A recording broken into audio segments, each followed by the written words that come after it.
Hey, what's up? It's Ben from WOD Prep, and in this video, I'm gonna help you learn how to do front squats better. We're gonna go through the basics and fundamentals, then I'm gonna talk about progressions. So if you're not very good at front squatting, this is the video for you. And then at the very end, I'm gonna wrap it up and teach you why front squatting is actually gonna help you improve your CrossFit performance. So if you're a CrossFitter or thinking about getting into CrossFit-y things and wanna get better at front squats, then this is the video for you. At the end of the video, I'm also going to share a couple of resources where you can get more free training from me and the rest of the WOD Prep team that's going to help level up your performance and help you learn skills like front squats and pull-ups and muscle-ups and all that good stuff. So stick around to the end and I will tell you about that. So for the sake of this video, we're going to talk about the basics of a front squat. I'm going to walk you through how I coach my athletes the first day they're learning how to front squat. For the purpose of this video and the layout, I'm taking the barbell from a rack and I'm going to be facing you on camera rather than turning around and talking to you with the back of my head. Normally, I'd face the rack, but this time I'm going to face out, just to make that clear. So first of all, what is a front squat? A front squat is where I have the barbell in what's called my front rack position. The front rack position is where I'm supporting weight on the front of my body. So let me show you first. The very first step is you need to get the barbell in what's called the front rack position. So the front rack position, again, the barbell is being supported by the front of my body. Now, a common misconception is that the barbell is being supported by my wrists and my arms, and this is how a lot of people front squat, and it's so hard. Don't do this. Put the bar on your shoulders. When the bar's on your shoulders, you can look at your nails, you can check your hands, you can wave at people. You want the bar to be resting on your shoulder. So when my arms are up, whether they're in the front rack position, crossed, we'll talk about that later, I can still do a squat all the way down and stand all the way up, okay? So that's the first thing I wanted to talk about is we need to get a front rack position. Now, let's talk a little bit about the rest of our body. So when the bar, or PVC pipe if you're learning without any weight, the bar is in the front rack position resting on the tops of my shoulders, on the shelf of my shoulders. Next, I wanna make sure that my feet are in a squatting stance. So the squat stance is feet are gonna be underneath your shoulders, maybe a little wider, maybe a little narrower, it doesn't really matter. But here, approximately, facing you directly, this is about my squat stance. So my feet are just under the shoulders or just outside my hip bones. So when we're talking about our feet positioning, I talked about how wide to make them. Another thing to note is like, where are your toes pointing? If you wanted to squat like a pigeon, I guess you could do it like that, but that's not gonna be very useful. Some coaches will say you must have your feet perfectly straight. I disagree with that, and there's some anatomy people who would disagree with that as well. So what I want you to think about is try to keep your feet as straight as possible, but if your body naturally makes you turn your feet out a little bit, that's totally fine as well. I know for me personally, I place my feet straight and then I screw my feet into the ground, and about like that is where I tend to squat. Some people, you'll see have a much wider, more of a duck stance rather than a pigeon stance. I'd be careful when you squat. Don't allow yourself to do that too much because your knees are going to start caving in and it's going to get a little wonky. So try to keep your feet straight, but if they need to turn out a little bit, don't beat yourself up. That's where your feet need to be positioned in a front squat. The first thing I'm going to do when I squat and I have this weight on the front of my body, the first thing I'm going to do is slightly hinge at the hips, and then I'm also going to bend at the knees. So watch this. Imagine I have this barbell in the front rack position. I let my hips go back just slightly, not like this. My hip goes back slightly, and then as I do that, I'm allowing my knees to bend and lowering myself down into the squat. I'm trying to keep that torso pretty vertical. A common problem, and you might have this, don't worry, we'll talk about exactly how to fix it, but a common problem when people front squat is they just go like this. They just kind of like lean way forward, and they think that's a front squat. That's a really good way to put a lot of pressure in your lower back, and you're not gonna be able to lift very much weight. So what we're trying to do to make sure that the bar or the weight stays on our shoulders is I'm trying to keep that torso really vertical. So again, proud chest, I'm supporting that weight in my front rack position, slight bend of the hips, and then allow your knees to drop you down, trying to keep your torso as much up and down as possible. Some of you are gonna lean. I'm fighting that lean a lot. If you haven't done very many front squats, don't worry. It's natural to need to lean forward a bunch, okay? We'll eventually improve on that.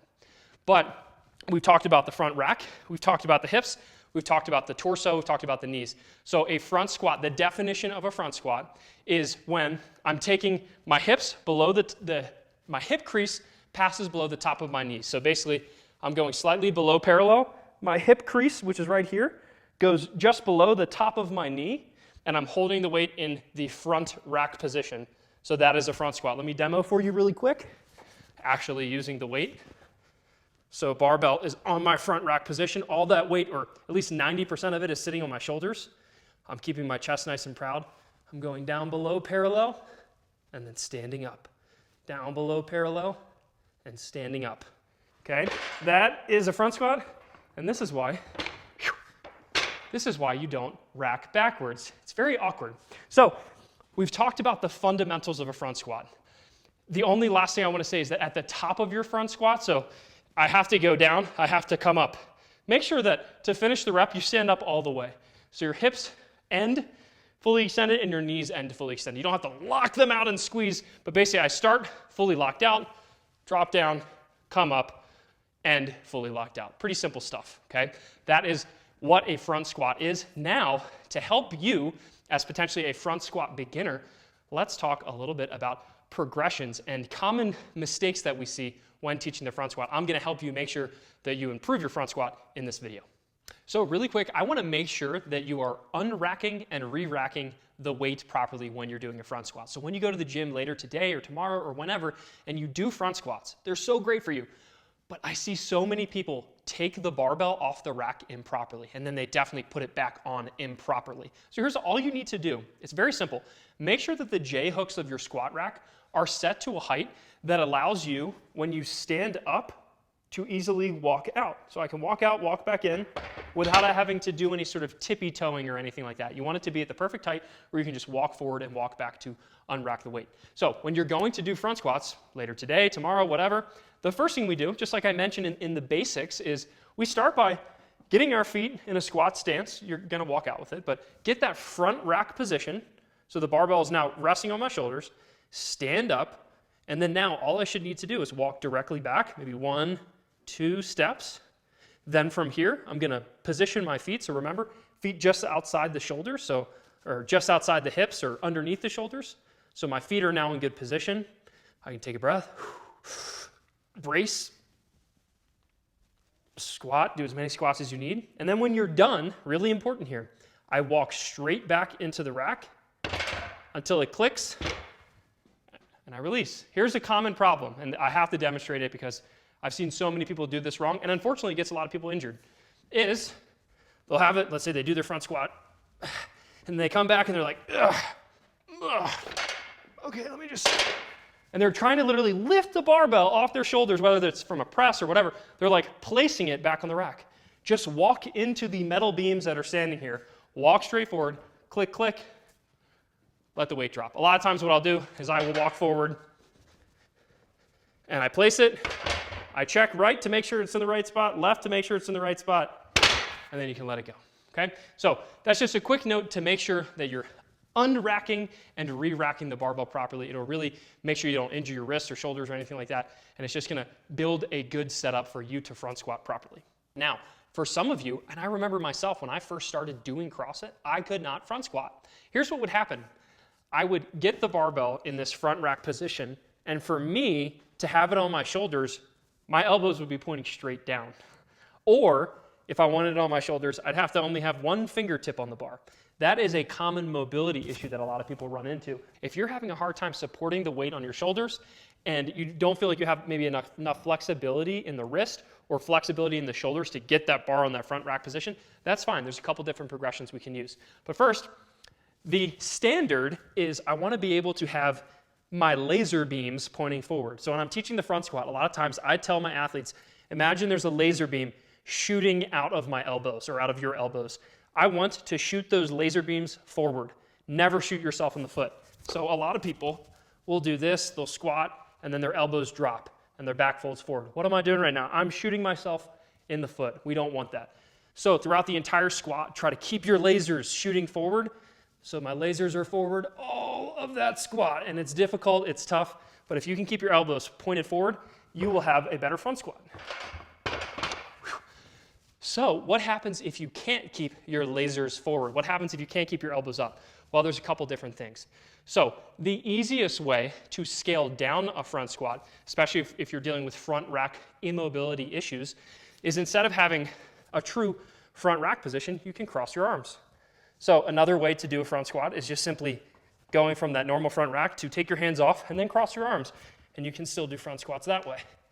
That's going to be a little bit easier, a little bit less mobility requirements from the shoulders and wrists to keep your elbows up.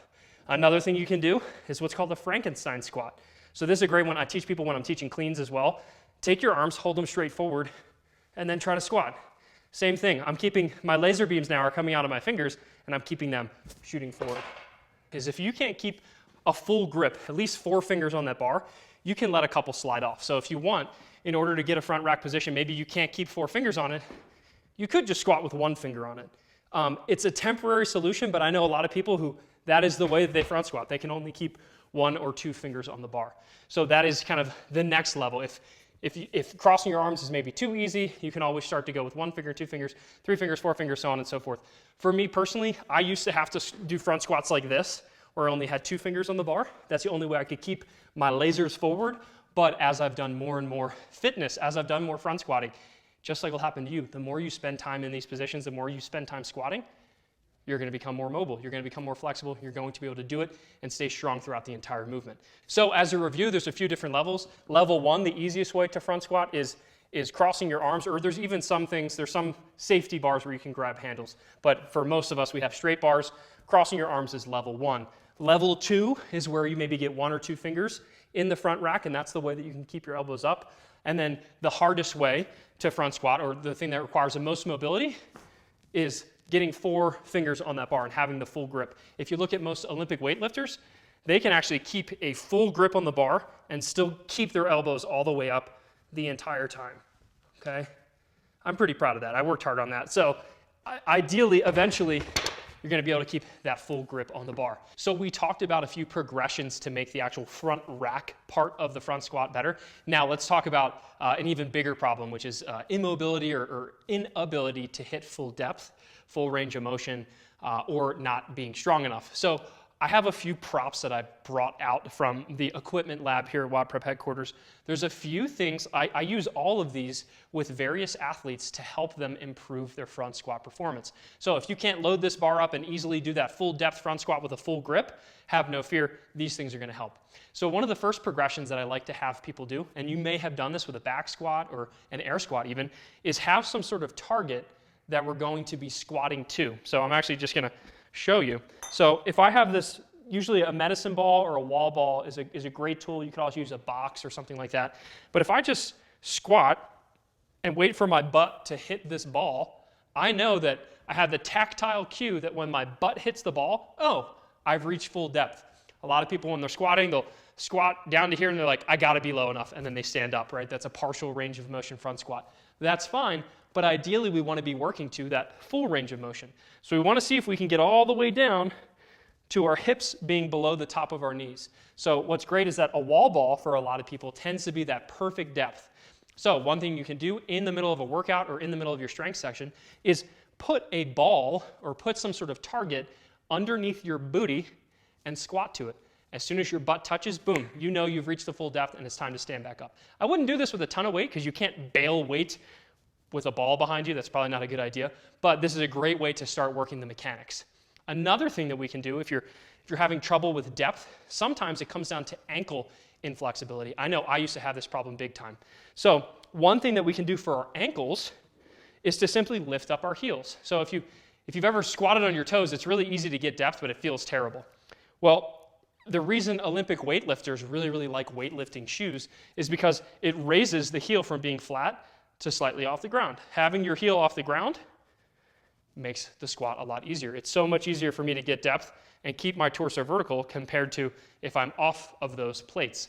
So one thing you can do, like I mentioned, is take a pair of metal plates, or you can wear weightlifting shoes, but most people when they're starting off might not have the full kit of weightlifting shoes and belts and crazy things like that.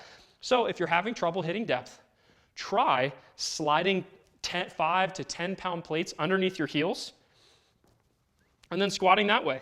You might be amazed to see how easy this makes your squat. You're going to be able to hit depth a lot easier. You're still going to feel solid because this is solid on the ground, and it's a great way to squat. Keep your heels planted, but use the advantage of having your heels elevated a little bit. It's a great progression. The next two things that we can do, let's say you're like, hey, I can't do that. Even with the bar on my front rack, it's way too hard. Squatting to a target doesn't help. elevating the heels doesn't help, then what it's time to do is to change the load, change the way that you're loading your body. So if you still want to get the benefits of a front squat, but can't necessarily keep that barbell on the front rack, then you can move over to something like a goblet squat. That's where we're taking a kettlebell, we're just holding that in our front position. We don't have to worry too much about our elbows being up with a goblet squat. Just hold it in front of your body and squat. Okay, it's a great alternative to front squats that I love doing for beginners, especially if it's their first couple weeks. And then the next thing we can do, same exact thing with the dumbbells. I can just take the dumbbells, hold them in the front rack position. I'm still trying to get my elbows up, but this is so much easier to squat with than an actual barbell. Doesn't require as much mobility.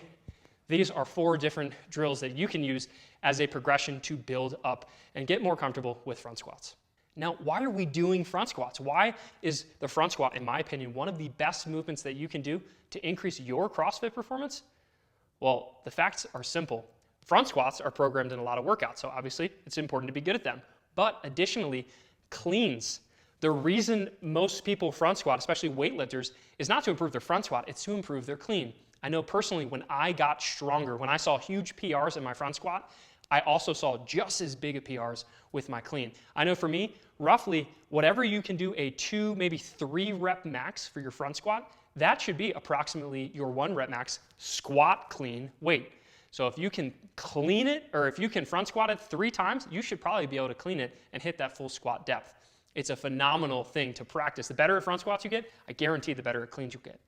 Next, everyone's favorite movement also involves the front squat. So we have things like thrusters, which are programmed in every single open. We always have thrusters. The stronger your front squat, someone who can front squat 400 pounds is going to be able to move a 95-pound thruster probably better than someone who can only front squat 125 pounds. So it's really important. The stronger you get with those front squats to a degree, the better your thrusters will most likely get. And then additionally, we have things like clusters. That's where you're combining the clean and the thruster. Pretty self-explanatory there. And then another few movements that it's actually going to help with, you could have things like push presses, anything that's using leg drive, but really one that's uncommon that front squats help with is the front rack walking lunge. We've seen that show up in a few opens. I know I've done it in several competitions. Having a strong front rack where you can support a lot of weight, aka a really strong front squat, will carry over and make front rack walking lunges a lot easier and a lot stronger for you. And then last but not least, obviously, what's the even more popular squat that we do?